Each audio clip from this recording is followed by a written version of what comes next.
Irmãos, eu sou o Dan, sou daqui da cidade de Vinhedo, faço parte da equipe do Now Generation, do TJC2 Brasil, e hoje nós estamos aqui se reunindo, tendo esse encontro com o objetivo da gente ter um aprofundamento assim no relacionamento de amizade, tá? E um pouco de para conhecer a visão do TJC2. Estamos muito felizes com a participação de todo mundo, todos que receberam o convite. Sei que alguns aqui já fazem parte, né, de estar com o TJC2 nas reuniões de intercessão, nos nossos encontros com irmãos messiânicos, judeus messiânicos, que a gente tem tido as primeiras terças-feiras do mês. Então, eu sei que alguns aqui já estão participando, então acredito que vai ser mais um momento para você que já participa, você que já tem um conhecimento do TJC2, você se aprofundar um pouco mais.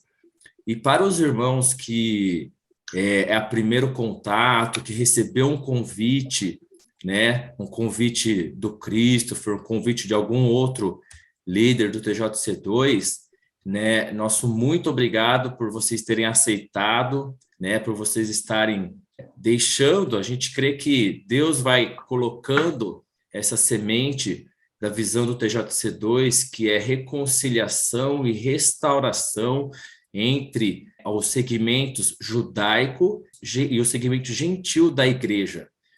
Então, essa é um resumo da visão do TJC2. Então, nós acreditamos que Deus vai colocando isso no nosso coração, e se você está a primeira vez participando, a gente crê que essa semente não foi nós aqui que levamos até você, não foi o Christopher que mandou, pelo fato de, apesar de a gente ter sido instrumentos, mas foi Deus. Vamos crer assim que Deus plantou essa semente no seu coração. Então, nosso muito obrigado pela primeira participação. Senhor Deus, nós somos gratos ao Senhor nesta manhã. Agradecemos, Deus, porque isso que nós temos feito, Pai, nós cremos e sabemos que está no teu coração. É algo que não vem de homens, é algo que não é um oba-oba, mas é algo que sabemos que o Senhor, ó Deus, está nisso tudo. Então, nós pedimos que os nossos corações continuem abertos, pedimos que o Senhor continue falando claramente e livremente às nossas mentes.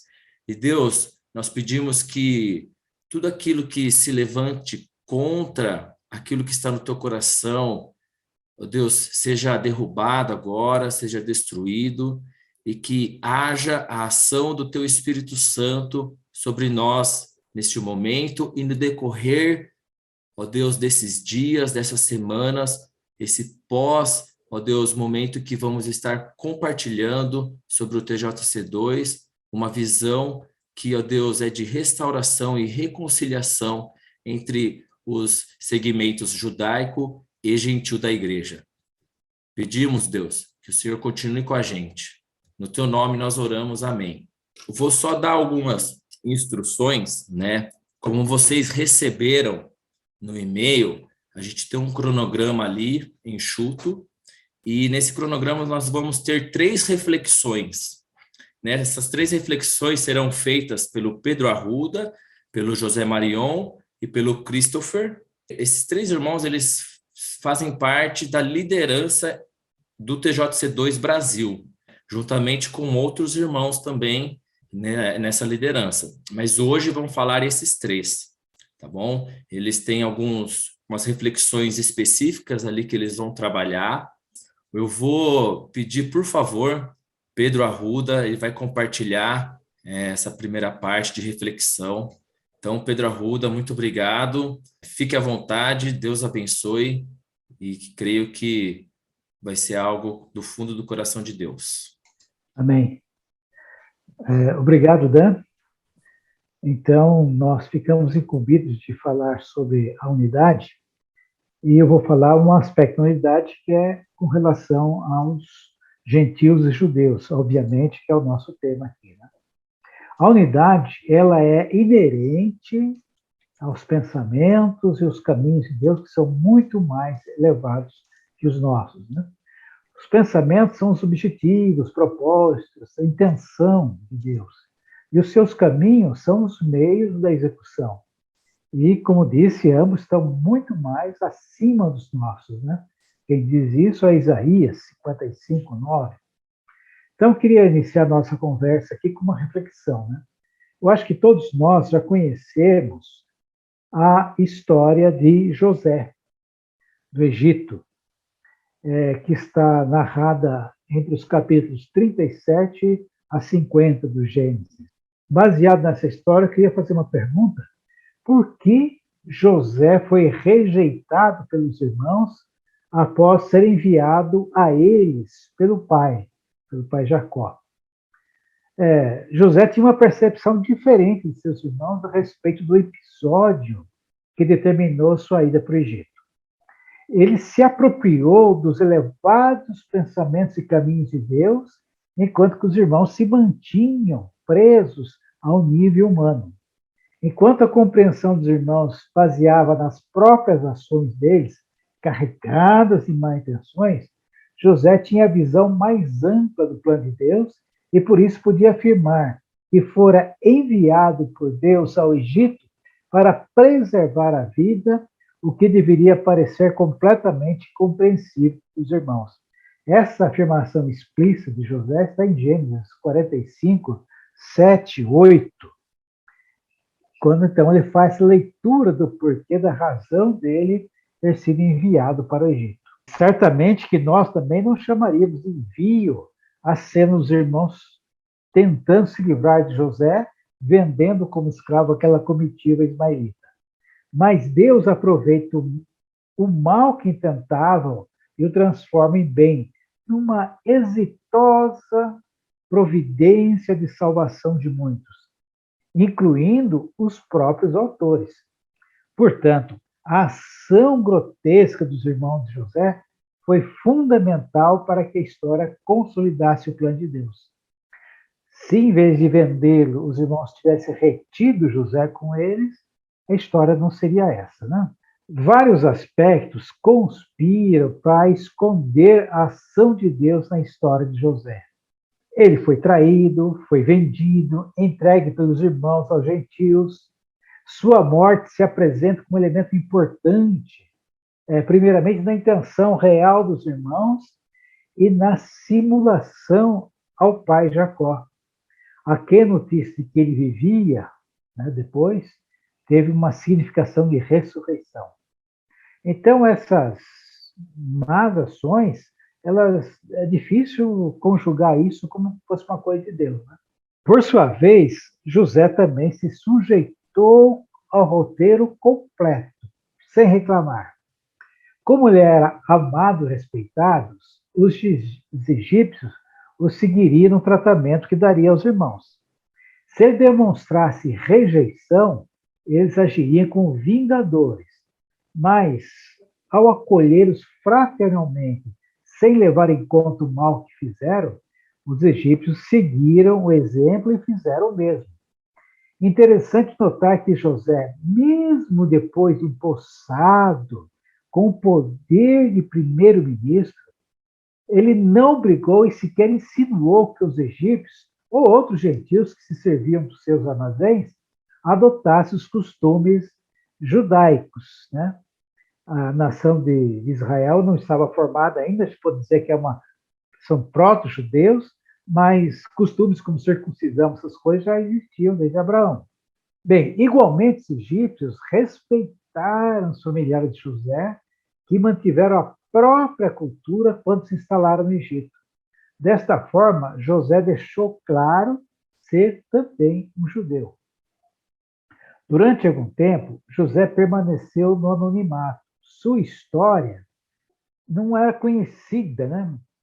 E o faraó, inclusive, lhe deu um outro nome, né? Zafenat-Paneia. Somente após José se revelar a seus irmãos é que esses compreenderam que José estava vivo. Até então, para eles, é como se estivesse morto. Essa revelação foi dupla. Os irmãos souberam que ele vivia e os egípcios souberam que ele era um judeu. Assim, José trouxe salvação para ambos. Agora, olhando essa história de José, não tem como a gente não considerar que esses eventos sejam sinais de Jesus e de seu ministério. Contudo, se destaca o aspecto de ser enviado a uma missão em que dois momentos são identificados como determinantes na missão. O primeiro é ter sido enviado pelo Pai aos seus irmãos, tanto José como Jesus. O segundo é ter sido enviado pelos irmãos aos gentios. Igualmente, Jesus foi enviado pelo Pai a seus irmãos judeus, nascendo entre eles. Estes, o rejeitando, o enviaram aos gentios que o colocaram no lugar de destaque. Jesus é o Messias dos judeus e agora o redescobre por revelação. Por outro lado, parece que só então os cristãos estão dando conta da judaicidade de Jesus, que é o salvador de ambos, incluindo, obviamente, os judeus, ou melhor dizendo, primeiramente os judeus. A história toda a gente lembra de Jesus, mas ele desassociado dos judeus, e parece que agora estamos descobrindo ele como judeu. Do ponto de vista humano, é difícil admitir que a recusa dos judeus foi a maneira que Deus usou para alcançar os gentios. Lá, João 1,11 fala que ele veio para ter os seus, mas os seus não o receberam. E continua, todos que receberam foram dados o poder de serem feitos filhos de Deus. Essa recusa é tão grotesca como o dos irmãos de José fizeram com ele, mas era necessário que fosse assim. Jesus explica isso para os discípulos de Emaús, e o livro de Atos está recheado de passagens citando os profetas que era necessário que isso acontecesse, né? Especialmente João, aliás, Atos 2, 32, 22, 23, diz que era necessário que, plano de Deus, que ele fosse entregue aos gentios e fosse morto, né? E assim que constatamos na história. Avançando um pouquinho mais, podemos comparar que a compreensão de José, não imputando culpa para os irmãos, é similar à de Jesus em relação àqueles que o recusaram. Essa compreensão é muito importante, porque ela neutraliza todo e qualquer antissemitismo cristão. Se o próprio Jesus, que foi recusado, perdoe e acolhe seus irmãos que o recusaram, os cristãos não podem ter outra atitude. Certo? Então, vamos agora dar uma pequena olhada no ministério de Paulo a esse respeito, né? O grande impulso missionário intencional da igreja se deu a partir da primeira viagem de Paulo e Barnabé. Saindo de Antioquia, eles foram de cidade em cidade anunciando aos judeus nas sinagogas, até que esses se manifestaram contrários. E então Paulo e Barnabé decidiram ir aos gentios. Essa passagem está lá em Atos 13, 46.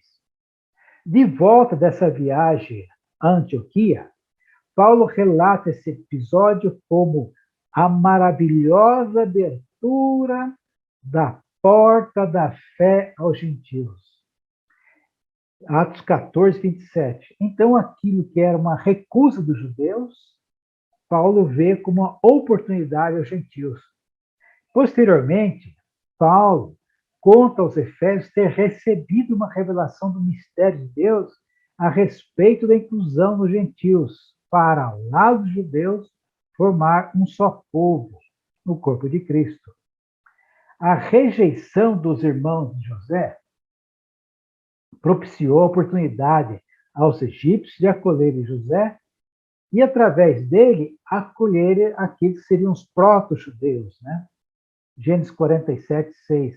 Assim José, assim ambos, né, sob José foram preservados, ou sob José, tanto os judeus como aqueles gentios foram guardados, foram salvos, né?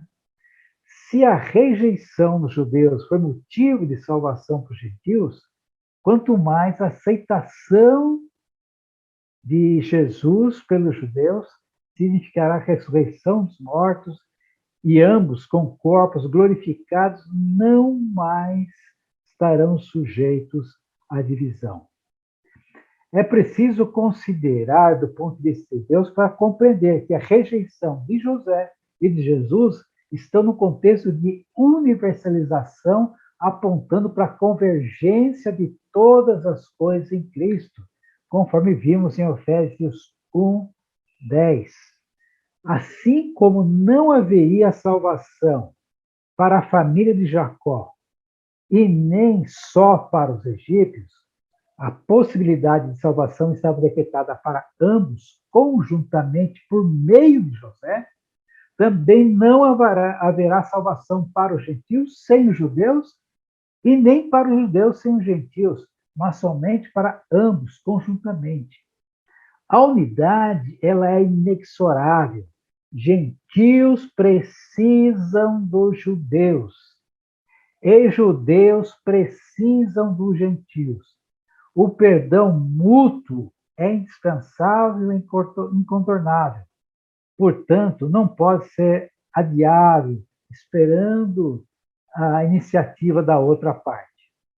Pelos primeiros cristãos, nós vimos que a história prosseguiu assim, desse jeito, né? Judeus e gentios juntos, né? Eles compreendiam que ambos compunham um só povo como corpo de Cristo. No entanto, no transcorrer da história, a igreja foi se afastando dessa verdade ao ponto de haver uma oposição entre gentios e judeus, a ponto de os gentios nem identificar Jesus como judeu. Cada qual reivindicando para si, para a sua própria condição, né? Que ensejava na judaização dos gentios ou na gentilização dos judeus. Especialmente o apóstolo Paulo, que sofreu diretamente a oposição dos seus compatriotas, jamais escondeu sua origem judaica e nunca adotou uma atitude revanchista ou de exclusão em relação ao seu povo. Muito pelo contrário, ele sempre insistia a apresentá-los como integrantes do plano de Deus e se esforçando e sofrendo a favor deles. Portanto, não cabe outra atitude senão de unidade entre judeus e gentios, formando um só povo, como o corpo de Cristo, os santos, né? O corpo de Cristo que não é outro senão Yeshua e Hamashia. É isso, irmãos. Deus abençoe. Obrigado, Dan, novamente. Amém, Pedro. Muito obrigado pela breve reflexão mais profunda sobre unidade. Muito obrigado mesmo.